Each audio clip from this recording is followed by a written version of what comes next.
So basically, any appliance that you want to power can be powered by one of these little guys, and they scale up the line as well, from very small to much bigger. And I'm going to turn it off to Mr. Jimmy so he can describe the sizes to you. Okay, so we have a lot of different sizes, and every year they're getting bigger and bigger and bigger. The largest we have here right now is the 540 watt rock panels. A lot of people ask me, why do I need a portable power station? And besides the obvious that it's a great idea for newbies who don't want to invest in the full system and have holes drilled in your roof and all this stuff, even if you do have a full system, how many of you have been camping someplace with your solar and suddenly you get like 3 days of clouds and your solar tanks? So you got one of these put up in the back, and you got a little bit of an extra battery bank, and of course they're lithium, so you can use them all the way down. You can take them with you different places. Usually we have different things out here that we'll hook up, and we have a couple things we'll show you today. Let me go through the different sizes here. A lot of people see these and they think it's a battery jump starting pack. It's not a battery jump starting pack, but I'm sure you guys all remember those big, bulky battery jump starting packs. Today, a battery jump starting pack is this small. And this is also a charger and a phone thing. We also have this is technically a power bank, even though it's a work light because it'll recharge your phone. But then as we go up in size, we've got the 300 watt here, which... No, not yet. We'll tell you. So the smallest one is the 160, and they go all the way up as of now to the 500. This is the 300. There's a 330. They have a 100 watt panel, an 80 watt panel. I brought the 80 watt panel today because I like the fact that it has legs. They don't all have legs. So what can it do? What can the different sizes do? Starting off with the 160, and you'll typically find that lithium packs are not even numbers, they're really oddball numbers. Starting with the 160, that'll be good for charging a cell phone, for charging a laptop, for running maybe one of those small portable DVD players or a small similar size screen, tablet, etc., etc. You would be surprised at what they can run. This one will even run my air compressor. We have a full-size air compressor that can run air tools, and it will run it, but it will not run it for that long. So on any of these, you can pretty much run whatever you want off of them within reason. Again, not a welder. But the question is, how much time can you run your appliances for? So you have the 160 here, which say I have a 50 watt MacBook, which I actually have right behind me, and about full charge, watching some YouTube videos, charging the battery, that puppy will draw around 50 or 60 watts. So what you can do to determine the size of battery that you need is just divide the watts by the watts of your appliance by the watts of the unit, and then calculate it out in hours, because wattage is actually measured in hours. It's watts per hour. So if I have a 60 watt MacBook and I have a 160 watt power station, we have any math geniuses out here? About 3 hours? About 3 hours is what I'm looking at. Maybe a little bit less. Maybe a little bit more. I'm getting points in both directions from people here. So the way you could really do that is 60 watts per hour times 3 is going to be 180 watts. If it's a 160 watt battery pack, it's going to die a little bit before that 3 hour mark. So what I'm getting at is you can look at the back of any device and you can see what its maximum power draw is, then divide your lithium power pack by that number, and it'll tell you how long you can run that device for. And the way that you want to size yourself for a lithium battery pack is to ask yourself how many hours per night you need to run your appliance. So if I need to run my MacBook for 3 hours and it takes 60 watts of power, a 160 watt system is not going to be enough for me, but that 300 watt will. And so, long story short, the point I'm trying to make there is, just like with solar, bigger is not always better. As you get bigger with these, they will take up more space in your rig. They will also take much longer to charge. So you may not end up having a unit that you're able to fully charge. So the best way to go about sizing the lithium power packs is to look on the back of your devices, calculate out your usage, and see what unit size you need. The RockPals 500, actually has an hour estimator built into it to let you know how much time you approximately have left. So you can literally plug something in, like this little 250 watt ceramic heater on a 500 watt power station. I'm gonna guess we'll get a couple hours. It has a 50 watt charge, so let me see what it'll tell us here. So right now we have this little 250 watt heater running off of the RockPals 500. And according to this, we have 261 minutes of runtime with a 65% charge, no, a 50% charge, drawing only 66 watts. That's why it's giving me, that's actually hours, sorry.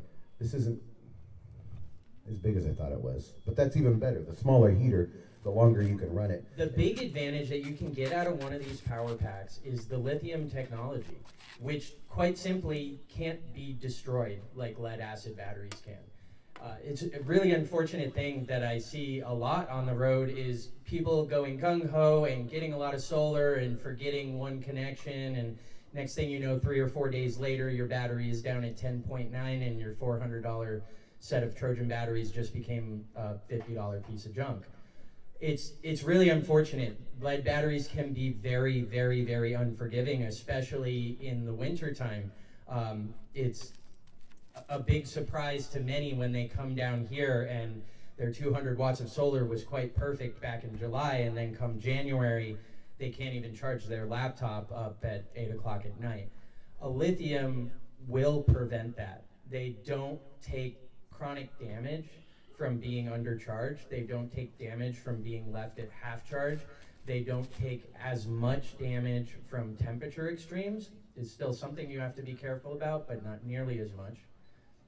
So in terms of resilience, quite simply for our applications, you can't kill them. So it is an investment that you won't murder in 6 months and that is even resellable afterwards, because you're looking at between 3,000 and 5,000 charge cycles here, which is average expectancy of maybe 5 years on one of these power packs. By the time you hit 2-3 years, it's going to have a whole lot of life left in it, and it's not going to be at 50% of its charge like a lead battery would. So in terms of an investment, starting out on the road, they're a wonderful idea. And expanding into your future as well, I buy a lithium power pack and then I go install solar, is it useless? I would say no, because this can actually be brought to a campfire.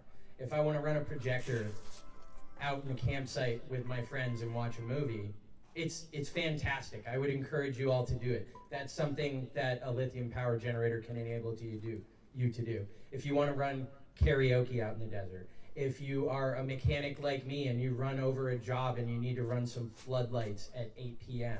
and you don't want to murder your battery bank because you want to listen to some music afterwards, they are a good extra source of energy to have, and they're also compatible with all of the things that you already have in your van or in your RV.